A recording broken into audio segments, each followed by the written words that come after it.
Salam değerli müşterilerimiz, hoş gördük hər birinizi. Binə qəsəbəsi Savxoz ərazisində dostlar. Şəxsi tikili 110 kvadrat 3 otaqlı ev təqdim edirəm değerli müşterilerimiz. Evimizin qazı işığı, suyu var. Marşrut xəttinin cəmi 30 metr məsafədədir. Dostlar, bax yolu buradan da belə. Gördüyünüz kimi evin arxa tərəfində də məsafə var.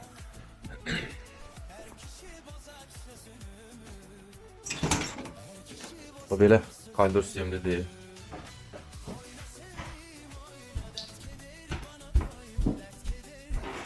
Burada evimizin bir yataq otağı. Kvadratı çox böyük. Kvadrat çox böyük.